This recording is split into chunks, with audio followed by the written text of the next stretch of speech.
Qarindoshlar, qanday ahvolingiz yaxshimi? Assalomu alaykum. Hozir vaqtingiz xayrli bo'lsin. Mening ismim Farhod. Bugun qanday kanallarni qizg'in qarshilamak, mablag' silish qatorlik mablag' samachalarga yetkazib ham o'zingizga xos usulda mablag' silishni men bugun sizlarga tanishtirgandim. Keyingi kelgusi 10-15 yil, 20 yilgacha shunday yaxshi taraqqiy qilgan 10 eng yaxshi shirkatlar. Eng ustun turgan 10 eng yaxshi shirkatlar bilan tanishtirdim. Bunu tanishtirishdan burun men oldingi sondagi sal ba'zan o'xshashmasliklarni maslaga so'zlab beray. Oldingi sondagi mushulliq ko'k tangilik shirkatlar dedim-ku. Shu shirkatlarni men sizlarga tanishtirib bo'lganki, ba'zilarim so'rabdi. Bu şirketlerin payçeklerini hazırlap alsak bulandı da. Hazırlap alsak bulduğu şirketler, lekin onda aldırıp gitmem. Çünkü bazılarındaki bağları öğre, sen üstüde. Sen pazar sen düşken direkt alsanız buldu. Bazen düşken vaxtlarda ben de vermem. Andın hazırca ben aldığım bir sandık sizlerle tanıştırgan eToro'ya kirib, şununda mevhum pul bilen özanlarını meşgulgaş durumlar. Elgizme aldırıp özanlarını rast pullarını silip bunda hikmetmeler. Anladığım ben o kilaki bir nesanlıkin şu eToro'da özan bir hisabatını içip şu mevhum pullar bilen kandak meşgulat kılmaz, kandak kılmaz, kandak vakit alımız şularla bizden tanıştırmaya. Anladığım yani başka silah fukudan yani nurgun nesler var. Ben mesela aldırıp gitparsılar. Ulanımı ben bir taraftan bunu meşgul durgaç sizlerge düşündürüp vermem. Başka hukumlarını, bilimlerini, mühendisliğini sizlerge dep vermem. Yan bir gap, aldığım kısandaki şu köktengilik şirketler onu tanıştırdım. Şu 12 hemmisini ilanlar dedim emez. Bazıları şu kurulmalarındaki aslında güçlük kurulmaları turdu. Mesela ben aslında sizler şu az miktarda pulun meblağ sağlamakçı olsanlar bir alma şirketinin killam asanlarını buldu. Lekin eğer ben herkesme bütün hem bu tukumumni bir sebeple sanmaydı deyden aşağınız olsa ondan sonra bir işkini gelip mesela alma andın Microsoft ya ki Amazon okşmaydan sağladın kurulmalarının üstüden meyen tanıştırgan nimba JP Morgan Anladığım sizlerdeki yanılmış kurulmalarındaki öy mülkneki sahasındaki mesela ben öy mülk alsam özlemdeki turda üyen var adette öy mülkü başka yerden ben meblağ sanmayım başka öy almayım ezelden ben şu öy mülk şirketlerindeki paycıkını alalım o okşaş ola pay tipi pul tapsa olanınki kırmızı cıklısa bevosita ularniki paychikiga ta'sir qildi. Masalan, Warren Buffett shunday qildi. Warren Buffett azaldan uy mulk ammonlar, azaldan oltin ammonlar deydi. Men bir qismini tanishtirgan, lekin bultur Warren Buffett oltinniki paychikini oldi. Oltin kon shirkatniki paychikini oldi. Men bu balkim shunday qilishim mumkin. Oltin konniki paychikini olishim mumkin. Oltin hozir shunday turaqsiz. Bazılar çıkışı mümkün değil, bazılar belki yukarı örlep gitişi mümkün değil. Lekin kurulmanızdaki xatirini düşürüş için altın kanliki payçıkını alsanız mı oldu? Altın kanliki payçıkını ben birisini tanıştırıp vereyim. O basımı Barrick Gold. O şirketininkini alsanız mı oldu? Mesela Warren Buffett şuninkini algan. Andan şu kurulmanızdaki entertainment dedim. Şu köyün açılan sahalardaki mesela PayPal Ondan Starbucks, muşlarını tanıştırdım. Ularmı blue chip, kök tengilik bazı yukarı şirketler, lekin hemmisi muşu alma şirketi kurulmasındaki en asıldaki alma şirket turgan yerde durmaydı. Bu üstüdirek, mesela muşlar virus, bu işler bu pasmı, yani muşu kurulmanızda bazı çüketmesike çok tesir kılmasına, xatirini kontrol qilish uchun qurilmamizga ishga kirish kerak. Ham boshqa shirkatlarni men ularni o'rniga to'liqlaydigan ba'zan shirkatlarni deb berman. Hamda hargizmi 10 shirkatning hammasini e'lonla degan gap emas, cho'qim. Bu shirkatlarning o'zidan masalan sizningki tanishingiz jiq bo'ldi. O'zingiz qarab Şu kuzatish tizimligingizni ichiga solib qo'ysangiz bo'ldi, kuzatib tursangiz bo'ldi. Qaysininki shu xulosalari yaxshi chiqsa, hisobotlari yaxshi chiqsa, yo bo'lmasa bahsi bakrak tushib ketgan vaqtida shularni tanlab olsangiz bo'ldi. Unda bo'lsa, bugun dars kirishlik birinchi masala tunishtirib Tesla. Tesla keldi oxiriga. Lekin Tesla'ni ben ayrım bir ders qilib sizlarga so'zlayman. Lekin hozir masalan uni tavsiya qilmayman elishga. Lekin masalan bugun buni tunishtirdim, chunki Tesla'niki pek cho'ng kelgusi var. 10-15 yilgacha balkim yana necha asli qatlashi mumkin. Lekin mushu bulturqi 2 yilning ichida pek cho'q o'zgardi. Bazı beklamcık o'zgardi. Shunga men hozir qanday qaras qilyapman? Belki men hozir o'rilish mumkin. Lekin yana qanday bo'lish mumkin? Mushu bahasida 4-5 yil mushu $700 $900 atrofida mushtam menishi mumkin. Men buni ayrim nima uchun shunday bo'ldi, shuni tunishtirman bir dars chiqarib. Unda bo'lsa biz ikkinchisi bo'lsa Palantir degan mushu elektronlik kompüter sohasidagi Tesla deydi. Ba'zilar shunday deydi, lekin rasmiy uni analiz qilib, rasmiy shunday yaxshimi xabar ekanmidi? U degan qanday shirkat deganda SaaS deymiz, Service as a Software. Ya bo'lmasa Software as a Service. Meniki men aksentimni pek kulib ne qilib ketmalar. Men amerikacha deb beraversa, Software as a Service. Ya bo'lmasa Service as a Software. Shunday yaxshi shirkat. Mushu Amerikaniki hukumati bilanmi, mushu harbiy hukumati bilanmi, harbiy organlar bilanmi to'xtamlar bor. Yaxshi taraqqiy qilyapti. Mushu daftarlari yaxshi, shunchalik kelgusi bor shirkat. Unda esa 3-chi shirkat qaysi degan chog'da Teladoc. Teladoc degan qanday shirkat degan chog'da shu ismga o'xshash Teladoctor. Jirahga turib, shu ekranlarga qarab operatsiya qilish degandek mushtaq texniklik shirkat bo'ldi. Shuni o'ziniki mushu nimasiga qarablam o'qisangiz bo'ldi, kelgusi qanchalik bo'lganligini. Mushu masalan mushu AI aqlli idrok davrlarida shunchalik taraqqiy qildi. Shunchalik yaxshi shirkat. Undan so'ng 4-chi qaysi shirkat degan chog'da Shopify. Shopify bir Kanadaning shirkati, yanada taraqqiy qilayotgan, lekin mushu 2 yildagi mushu daftari qarasangiz, xulosa daftari shunchalik yaxshi. 400%, 100-200% dan o'rlayapti. Mush setlash nimasi? Nurg'on odam o'qib ketdi. Amazonga o'xshash to'rda narsalarni sotadigan shirkat. Shunga agar Amazonnikini pachkini bir qimmat ko'rsangiz, Shopify'nikini olsangiz bo'ldi. Shopify shunday yuqori o'rlab, shunday tezlam $1,000,000 chiqib qoldi hozir. Balkim tezlam Amazonga yetishib olishi mumkin. Shunga Shopify'ni men cho'ng tavsiya qilaman. Unda bo'lsa 5-chi shirkat qaysi deganda Tattoo Chef. Tattoo Chef degan qanday shirkat degan chog'da, masalan, ba'zilar anglab qo'ygan bo'lishlari mumkin. Beyond Meat. Beyond Meat, Very Good Food degan Kanadaning shirkati. Bular hammasi nima deymiz? Plant-based meat deymiz. Ya'ni ko'ktatlar bilan yasalgan go'sht. Bu yangi texnika, nurg'on odamlar yaxshi ko'ryapti. Masalan, go'sht yemaydigan, hayvonlarga ziyon zahmat yetkazmaydigan mushtam millatlar yo bo'lmasa shaxsiylar bag'asini jiqlayapti.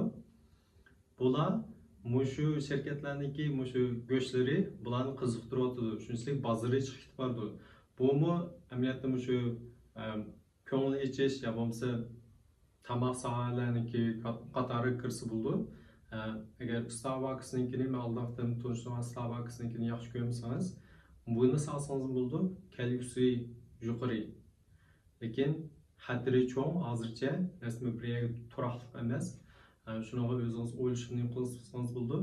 Turaqliq emas shirkatlarniki yaxshi yeri nima degan chog'da bu turaqliqlarnikidan qaragan chog'da yuqori o'rlaydi. Texnik cho'ng kelgusi bor. necha assa, 10 assa, Tesla o'xshash bir 100 assa o'rlaydiganlarim bor. Lekin Apple'lar undan necha assa o'rlamaydi hamda. Lekin arjili shunda turaqliq 10-20-30% o'rlab berdi. Tartuşap yaxshi. Men cho'qim sizlarga buni tavsiya qilaman. O'sha oldidagi 5 shirkatlar hammasini osonlar buldi. Men bo'lsam men cho'qim olaman. Hamda u deganim bu qurilmalarniki o'sha yangi chiqayotgan shirkatlarnikini jiqroq e'lonlar deganim emas. Cho'qim sizlarga oldingi qadamki 10 shirkatni cho'qim o'sha qurilmalarniki 50% ya bo'lsa 60-70% tek qilishinglar kerak. Ang ostiga men shu 3-qismda sizlarga tunishtirgandek 30-40% ni ang ostiga qilib, o'rtadagi shu banklarniki JPM degandek yana mushta kuchlik mushta shirkatlar qilishinglar kerak. Ang oz deganda shu 50% kuchlik shirkatlarni qilishinglar kerak. Bo'libmi hozir shu bozorniki turaqsiz va altida cho'qim mushta qilishinglar kerak. Ham sizlar bilan birinchi yillarda shunday tavsiya qilaman. Lekin bu bugun tunishtirgan 5-6 shirkatlarning hammasini ilishinglar kerak deganim qurilmalar jiqqizinglar deganim emas. Hammasidan ozroqdan ilib qurilmalarning ichidagi 20-25% atrofidagi miqdorini yangi shirkatlarniki qilishinglarni tavsiya qilaman. Unda olsa biz 6-shirkat kelaylik. 6-shirkat bo'lsa Unity. Unity degan bir elektronlik o'yinchoq, ya'ni biz o'zimiz uyda o'ynaydigan o'yinchoq shirkatlarniki bir qismi o'ziniki shu taraqqiy qilayotgan, masalan, hozir biz deymiz VR, virtual reality va ko'zoynakni taqib turib, uni ichidagi narsalarni ko'rib, sizga bir xil rostdek, bir xil ko'rinadigan u texmi taraqqiy qilib, hozir texmi rostdek ko'rinadigan bo'lib ishlayotgan shirkat mushu boshqa shirkatlarga Sony, Samsung bu shirkatlarga setib berdi o'zining texnikasini. Mushu shirkat ishlayotdi Unity degan. Nihoyatda kuchli shirkat. Bu cho'qim taraqqiy qildi. O'sha insonlarniki texmi rohatlik turmushlar kelgan vaqtida o'yinchoq soatlari, o'sha entertainment deymiz, ko'ngil ichi soatlari texmi taraqqiy qildi. Bularga cho'qim biz oldin o'qishimiz kerak. Ko'ngil bo'lishimiz kerak. Mushu oldidagi 6 shirkatlarni cho'qim ilishinglarni tavsiya qilaman. Men shunchalik yaxshi ko'raman bu shirkatlarni. Bu keyingilarni hamda o'ylash maqsadlar bo'ldi. 7-chi Zoom. Balkim nurg'unlar anglab baqan bo'lishinglar mumkin. Bo'libmi bu Zoom degan bultur shu virus vaqtida bak taraqqiy qildi. Chunki nurg'un odam xizmat o'rinlariga borolmay uyda ishlab qolgan vaqtida masalan yig'inlar, ko'rishishlar bo'lsa, shu kompyuterlar ko'rishib turib, bergan masalan o'qituvchilarni bergan darslarni boshqa har xil soatlarda shu Zoom shunchalik taraqqiy qildi. Agar o'qisangiz, balkim bilsangiz, o'qimasangiz, o'zingiz ko'rib baqsangiz bo'ldi, shunday yaxshi taraqqiy qilayotgan shirkat. Lekin bunga o'xshashmi nurg'un yaxshi shirkatlar bor hozirmi. Men o'zim shaxsan yaxshi ko'rdim. Discord shundan yaxshi ko'rdim. Uni qarab baqsanlar bo'ldi. Hatto o'zingizniki kompyuteringizniki ekranini haqlarga ko'z tutib turib qila oladigan ham nurg'un boshqa texnikalar bor ekan Discordniki. Discordniki pachakni men olmoqchi. Yaxshi qarayapman. Unda bo'lsa 8-chi Open Door degan qanday shirkat degan chog'da bu bir uymilikka munosabatli bir shirkat. Qanday desangiz, hozir bu yangi chiqayotgan texnikalar bakchiq. Bu Open Door degan bir xil app detali. Ondan haqlar uylarni setish, ilish shunchalik osonlashib ketgan buningda. Masalan, uylarni sotaman bu deb chiqarsangiz, shu Open Door'dagi birinz kelib, uylarni bog'lab, andan keyin mushlarni chiqarib qo'ydigan, qolgan hamma qiladigan ishlarni hammasini bular qilib bergan. Setilishmi shunday ishtik bo'ldi-ekan. Bular o'zlari bu shirkat o'zi setib oldi-ekan, andan keyin sotilgan vaqtida o'zi boshqa shirkatlarga setib bergan. Boshdan o'xshashroq tushundim hamda. Lekin men rasmiy kirishib, rasmiy tadqiq qilib bakmadım, lekin bu yaxshi taraqqiy qilgan o'zingiz o'ylab baksangiz bo'ldi. Biz nima deymiz? Disruptive innovation deymiz. Agar anglab baksangiz, shu kelgusini u yerlarni o'zgartiradigan game changer deymiz. U yerlarni o'zgartiradigan, dunyoni o'zgartiradigan mustaq yangi xil şirketlarni biz disruptive innovation deymiz. Masalan, burun Nokia madem Nokia ishlatayotgan vaqtda Apple asosida chiqdi. Apple bir disruptive innovation bo'ldi. Masalan, Amazon o'sha odatdagi o'sha supermarket talab bozorlariga disruptive innovation bo'ldi. Ularning butun bozorlarni hammasini tugashtirib o'tdi, o'zininkiga kirdi. Hammadan oson bo'lishni yaxshi ko'rdi. Shunaqa Open Door'mu shuncha kelgusi bor shirkat deb qarayman. Ham bundan o'xshash yana bir qaysi shirkat bor desangiz, 9-chi Upwork. Upwork degan qanday shirkat? U o'sha detal o'sha app detali bor. Open Door'ga o'xshash har qanday o'zininki texnikasi bor odam o'zining texnikasini o'sha sahifaga chiqarib qo'ydi. Masalan, mening kompyuter texnikam bor. Ya bo'lmasa men matematik va o'qituvchi. Meniki har haftada kunlari vaqtim bor, soat manchacha ishlay olaman. Men mancha pul olaman. Deb hammadan chiqarib qo'ydi. Uning lozim odamlar, uning kiriblar, xizmat izlaydiganlar odatdagi xizmatdan sirtqi vaqtlardimi, shanba-yakshanbalardimi topa oladi. Sizga lozim bo'lsa, siz o'zingiz sota olasiz, ham sizga lozim bo'lgan o'sha texnikalarni setib ola olasiz. Shundan yaxshi, ham shunda ishtik o'rlayotdi bu shirkatningki o'sha daftarlari, o'sha setilishimi, xulosalari shunda yaxshi chiqyapti. Bu shirkatlarni men shunchalik tavsiya qilaman. Keyingi 3-4 yilgacha olib qolsangiz, sotmasangiz bo'ladigan yaxshi shirkatlar. 10-chi, ham eng og'irgisi qaysi degan chog'da Square.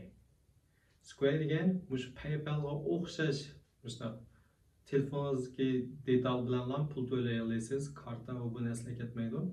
Ham Square shu kriptolarga, ya'ni mavhum pullar bilan bog'lanib ketdi hozir. Shu mavhum pullarni meniki sahifamni ishlatib, ilib setim qilsanglar bo'ldi deydigan huquqimni berdi. Shu uni ishlatayotgan odamlar texnik jiqiyotdi. Shuningga masalan, agar shu mavhum pullarning o'sishi bilan bog'liqmi, tushishi bilan bog'liqmi desangiz, unda emas. U mavhum pullarning bazı o'rlasa bo'lgan paychiki, tushsa tushib qolmaydi. Chunki onu o'rlasimi, ashuniki sahifasini ishlatib mashg'ulot qildi, ilm setim qildi, tushsimi shuni ishlatdi. Shu demak, agar shu ilm setim qilinsalar, bu Square yana PayPal'larga pul kirdi. Shunga PayPal bilan Square meniki nimamda o'xshash. Qaysini tanlasangiz bo'laverdi. Shunchalik yaxshi. Square'mi mush necha yil shunchalik yuqori o'rildi. Mush Tesla bilan qilishmaydigan darajada yaxshi o'rildi. Shunga buni cho'qim o'zingizniki kuzatish nimalari kirgizib qo'ying. Shu o'nning hammasini yaxshi kuzatib turing. Bundan keyin texnik qismini sizlarga tunishtiraman. Siz bilgan bir şey olsun. Eğer meniki boshqa shaxsiy turmushlarimga qiziqsangiz, ya bo'lmasa texnologik usullarga ega bo'layotsangiz, meniki Instagram sahifatimni tushiraman. Uni shu videoni ostida choplab qo'ydim. Biraz like solib ko'rishaylik. Allohga emanet.